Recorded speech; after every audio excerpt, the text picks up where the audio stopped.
अब आजकल तो सब हाथ हाथ में ये व्हाट्सअप हो गया, इंस्टाग्राम चल रहा है और इतनी झूठी झूठी बातें चलती हैं इसमें, बच्चे इसी में भूल जाते हैं।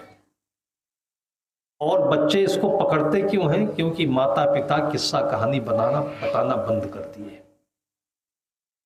अपने भीतर के जीवन के दुख सुख को अपने बच्चों से आपने अभी तक कभी बताया?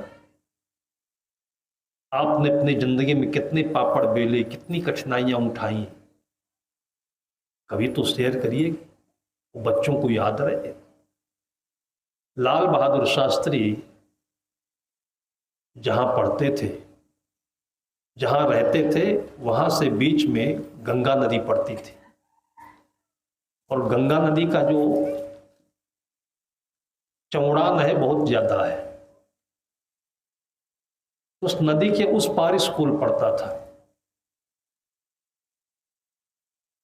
गंगा नदी से होकर के उनको स्कूल जाना पड़ता था, तैरकर चले जाते थे।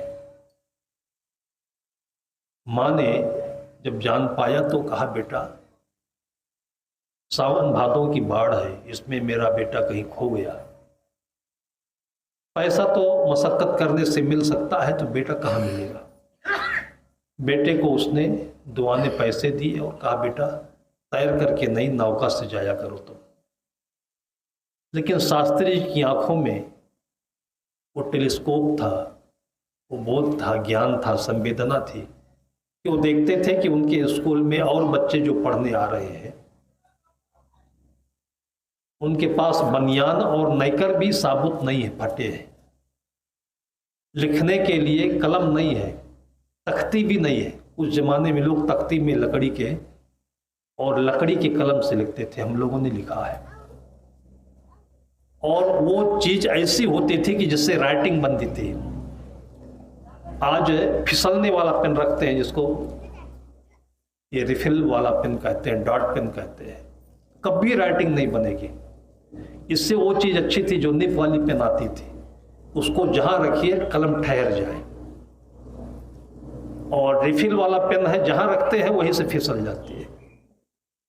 जब आपका बच्चा अपने कलम को रोक नहीं सकता है तो एक सीधी लकीर नहीं खींच पाएगा, एक सीधा सर्किल गोल नहीं बना पाएगा, राइटिंग कैसे बनेगी? और लकड़ी जो होती थी उसको हम लोग नोकदार बनाते थे, दवात में स्याही डुबोते थे और जहां रखते थे वही रुकती थी, उससे राइटिंग बढ़िया बनती है। वो भी नसीब नहीं तो शास्त्री जी और दुआने पैसे बचाने के लिए क्या करते थे कि अपने पायजामे और कुर्ता और बस्ता सिर में रखकर बांध लेते थे और गंगा नदी तैर जाते थे। फिर वो पैसे से मदद करते थे, वो कापी ले ले, किताब ले ले, कलम ले ले। और फिर कभी मेला गए, बाजार देखे तो अपनी माँ के लिए कुछ सामान ले आए। रसोई में सब कुछ है, चिमटा नहीं है, हाथ जलता है रोटी सेकते हुए में, वो ला देते थे। कुछ और आवश्यक चीजें हैं जिसको माँ मितब्बयिता के नाते बचाती थी, नहीं खरीद पाती थी। अपने पैसे को, अपने लिए दिए पैसे को बचाकर, क्योंकि संवेदना है। ये परिस्थितियां लाल बहादुर शास्त्री को जन्म देती हैं। जैसे मानसून बनता है तो वर्षा होती है, केवल बादल से बरसात नहीं होती है, मानसून होना चाहिए। मानसून तापमान के योग को कहते हैं। तो आपके परिवार में आवश्यकता हो, मानसून बने, तो देखिए कि आपका बच्चा डॉक्टर बनता है कि नहीं बनता है, आईएएस बनता है कि नहीं बनता है। आप पहले से ही घाघ हो, आप पहले से ही अपनी सेखी दिखा रहे हो, शेख बने घूम रहे हो, नवाब बने घूम रहे हो। तो नवाब जानते हो क्या होता है? नवाब सबसे ज्यादा अलाल होता है, छत्तीसगढ़ी भाषा में अलाल। और नवाब तो हमारे यहाँ लखनऊ के बहुत प्रसिद्ध है। आज भी जो बूढ़े बड़े बच्चों के ऊपर नाराज होते हैं तो कहते हो साले नवाब हो गए हो क्या? क्यों कहते हैं? कि नवाबों के लिए ऐसी कुर्सी होती थी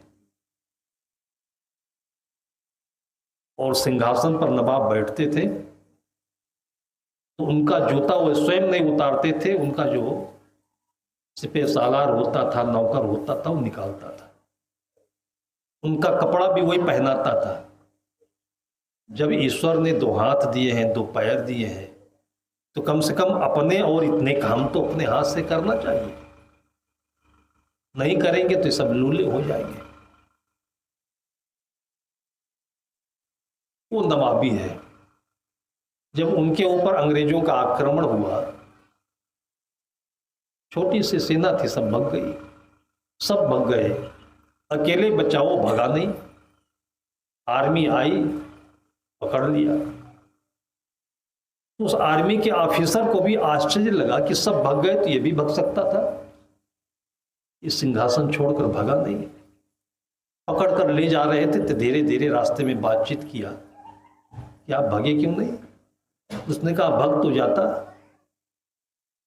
लेकिन जूता पहनाने वाला कोई नहीं था।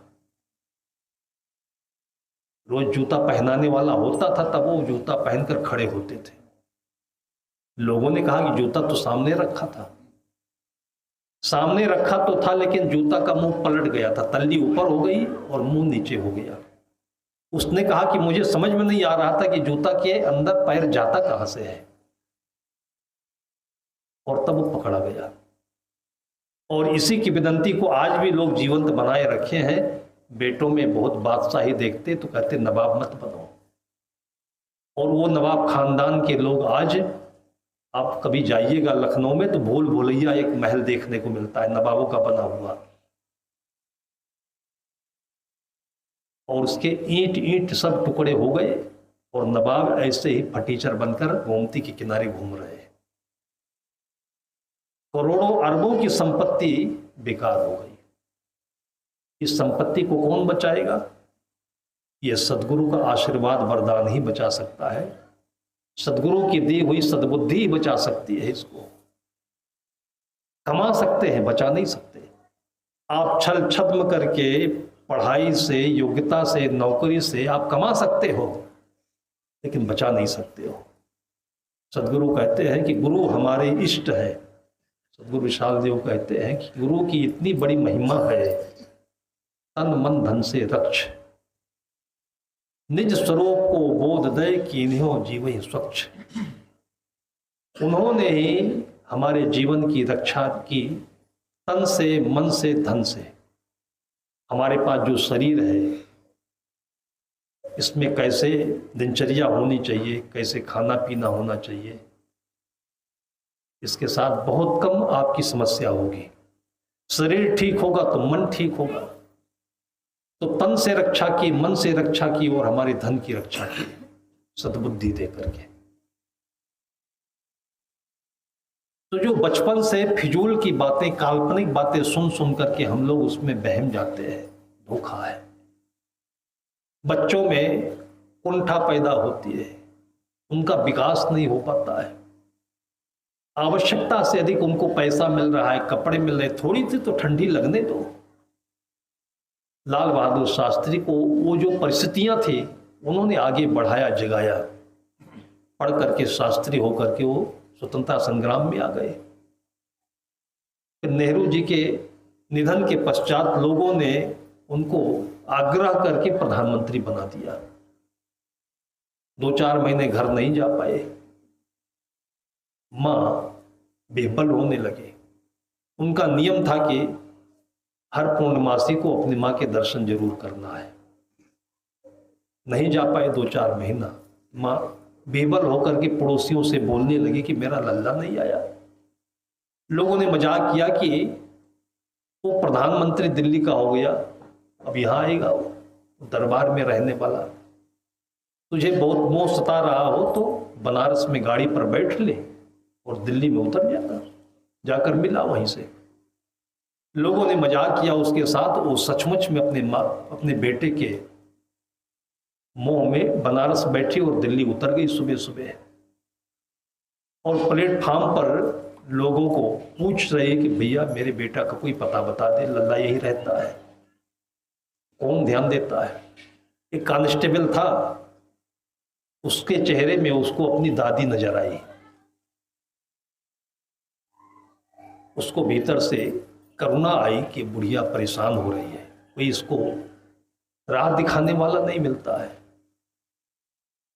खड़ा होकर के पूछा कि माँ किसको कहती हो लल्ला, इतनी बड़ी दिल्ली है, कुछ और तो अता पता है कि नहीं। तब उसके मुख से निकला कि बेटा, लोग कहते हैं कि मेरा बेटा यहाँ दिल्ली में प्रधानमंत्री है। प्रधानमंत्री लाल बहादुर शास्त्री का मेरा बेटा है। उसकी रूह कांप गई, थर थर कांपने लगा कि माँ प्रधानमंत्री की ओर यहाँ स्टेशन प्लेटफॉर्म पर भटक रही है। और एकदम से सूचना पहुंची, रेलवे के जो सबसे बड़े अधिकारी होते हैं DRMO आ गई, लाल बत्ती की गाड़ियां आ गई और गोदी में लेकर के लोग गाड़ी पर बैठाने लगे। तब सबका हक्का बक्का हो गया कि अभी तो ये माँ भिखारी जैसे भटक रही थी, कौन थी ये लाल बहादुर शास्त्री। वो माँ ने तपस्या से अपनी ऊर्जा को, अपनी आशीर्वाद को, वरदान को उनके भीतर भर दिया था। जो परिस्थितियां हमारे पास में है, इसको आप गरीबी में और अभाव में मत ले जाइए। ये आपके जीवन के विकास के लिए है। आप अपने पौधे के बीज को एक गमले में रख दीजिए और उसके ऊपर एक पत्थर डाल दीजिए। बीज उगेगा, अंकुरित होगा, लेकिन आगे बढ़ेगा नहीं, उससे में कुंठित होता रहेगा। जितनी सुविधाएं हैं आपके बच्चों के लिए, ये पत्थर का काम कर देती है। उनके मानसिक विकास में पत्थर है, अवरोध है ये। आप अपने जीवन के दुख सुख को छिपा ले जाते हो, झूठे महिमा गाते हो, बड़ाई करते हो, घमंड बढ़ाते हो। उनको जरूरत ही नहीं। इसलिए पीढ़ी, बड़ी बड़ी घर की पीढ़ियां, बड़े बड़े राजे महाराजाओं की पीढ़ियां का क्षरण हो जाता है, बर्बाद हो जाते हैं। लेकिन जो समझदार होते हैं, बिरला जी ने एक वसीयत लिखी थी अपने पुत्र पौत्रों के नाम। आज वो वसीयत साधु संतों की कथाओं में चलती है। वसीयत का मतलब अपने बच्चों के लिए हमारे धन का उपयोग कैसे करना है, उसका निर्देशन। उन्होंने बताया कि यह धन आपका नहीं है, ये जनता का है, सबके सहयोग से मिला हुआ है। आपका इतना ही है जितनी आपको भूख है, जितनी आपकी जरूरत है। और ऐसे कितने नियम कायदे लिख करके अपने बच्चों को दिया। और 100-200 वर्ष के बाद भी आज बिरला जीवित है। अगर आपको अपने परंपरा को संपन्न बना करके जीवित बनाए रखना है, इसकी रक्षा के लिए आपको इस सत्संग की आवश्यकता है।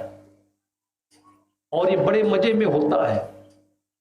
गोस्वामी जी कहते हैं कि कहा हो तो भक्ति पथ कौन प्रयासा, योग नमक जप तप उपवासा। इसमें तप नहीं करना, जप नहीं करना है, कोई कठिनाई नहीं है, केवल एक लगन चाहिए।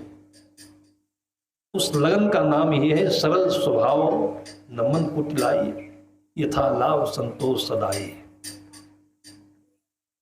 हम तो थोड़ी देर बैठकर इतना ज्ञान दे देते हैं तो कभी कभी ऊब लगने लगती है कि हमारा आज कितना लंबा भाषण चलाएगा ये।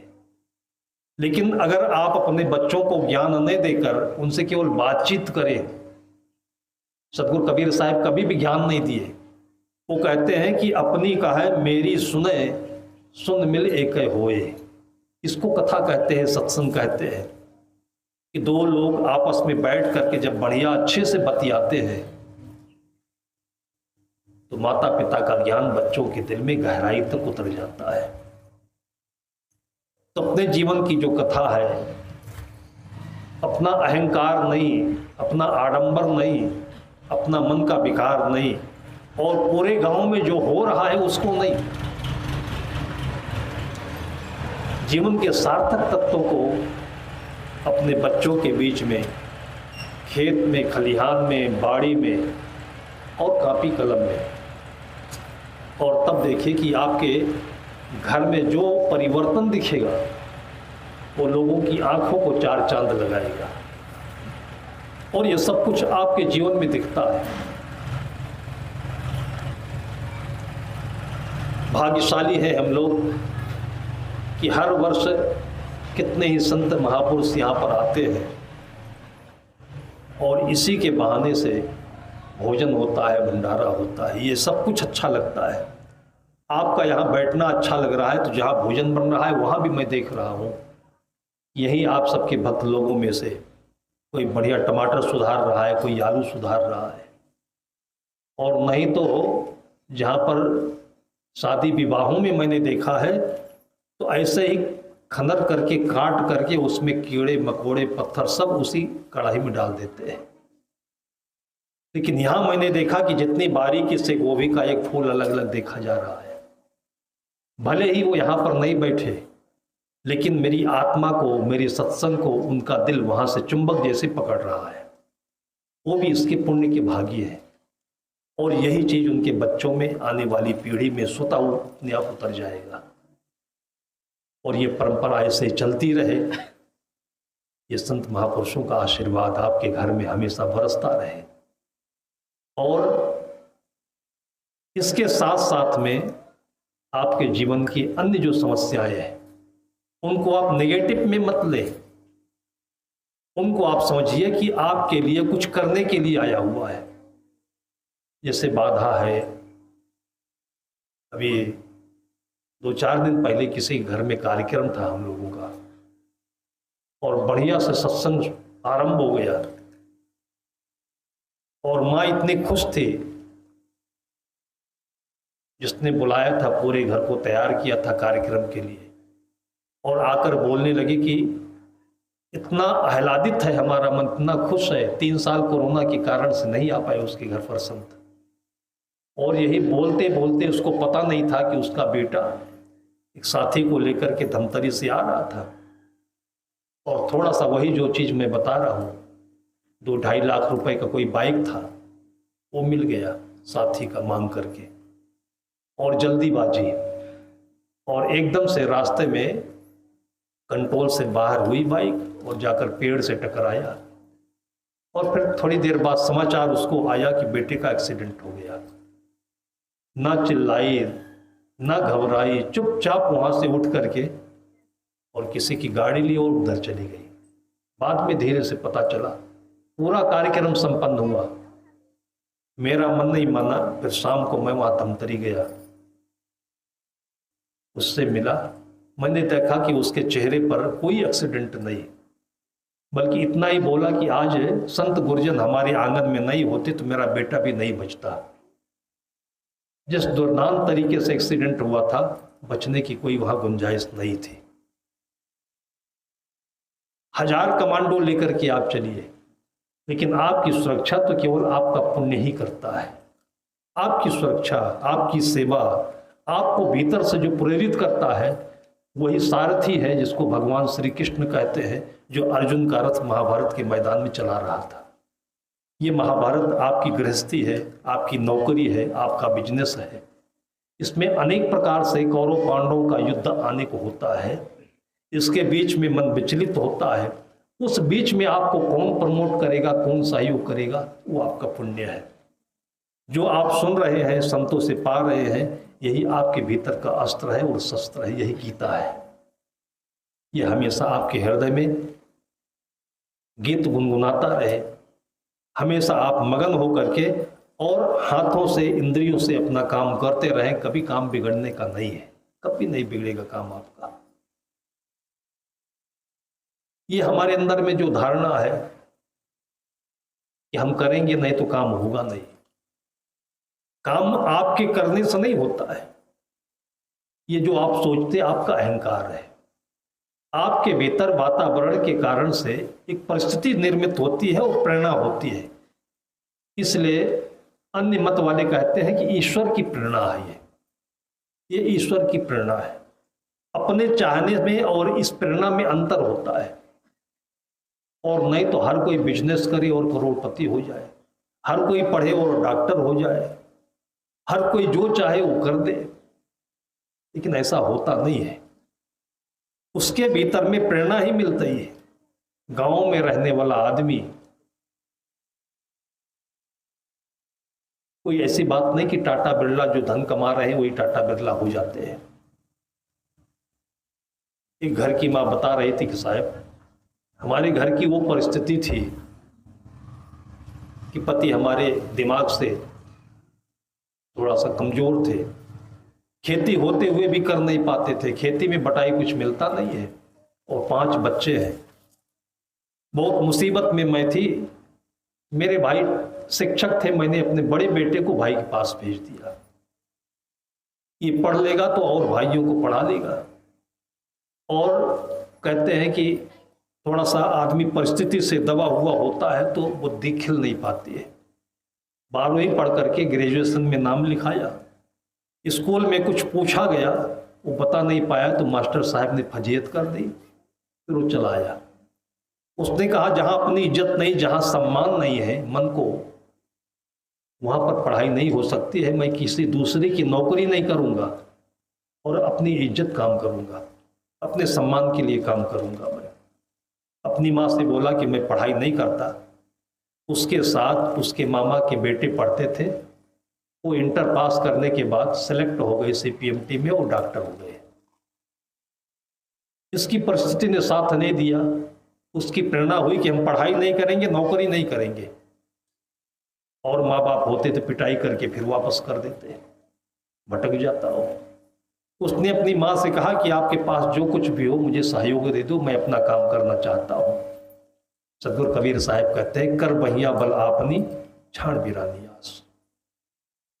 पढ़ करके कितने ही अपाही जैसे सरकार से नौकरी मांग रहे हैं। आपके भीतर में टैलेंट है तो कुछ भी करके आप सरकार से आगे बढ़ सकते हो, नौकरी भी पा सकते हो और उस नौकरी से भी आगे बढ़ सकते हो। और मैंने समोसा बेचने वाले को देखा है कि आज समोसा सम्राट हो गया बाराबंकी में। पहले 5 रुपए का देता था, फिर 6 रुपए का दिया, आज पूरे दिन भर में हजारों का समोसा उसके दुकान पर लोग क्यू में खड़े होते हैं समोसा के लिए,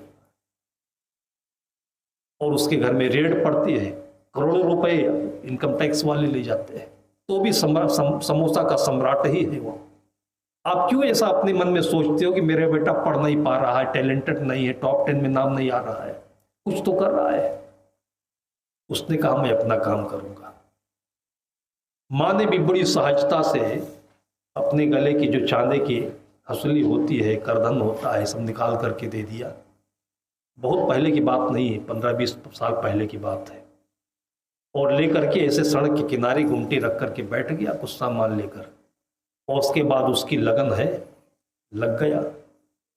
और आज उसी जगह पर वो काम चल रहा है कि जिसके लिए वो 1 करोड़ रुपए पूरे साल में गवर्नमेंट को इनकम टैक्स ईमानदारी से देता है। 1 करोड़ रुपए 5 भाइयों को 5 जगह पर उसने बिजनेस में बैठाया है, और कम से कम 1000 लोगों को उसने आजीविका दी है, नौकरी दी है।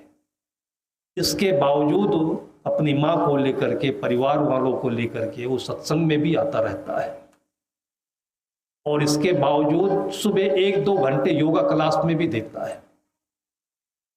लोगों के पास छोटा सा काम है, वो कहते हैं साहब जी समय नहीं मिलता, बहुत व्यस्त रहते हैं। हम देखते हैं कि इसको कितना समय मिल जाता है, इतनी अपार संपदा का आज मालिक हो गया है। और सहजता देखिए तो अपने जितने भी काम करने वाले हैं उनको अपना छोटा भाई, अपना भाई इतना प्यार दुलार है। ये जादू सबके घरों में, सबके आंगन में दबा हुआ है, और सदगुरु आकर के उसका उद्घाटन करे, यही संत गुरुजनों की मनोकामना है। आप सबके भीतर वही सदगुरु बसे और आपके जीवन का उद्घाटन करते रहे, प्रेरणा देते रहे। इसी शुभकामना के साथ में मैं अपनी वाणी को विराम देता हूँ।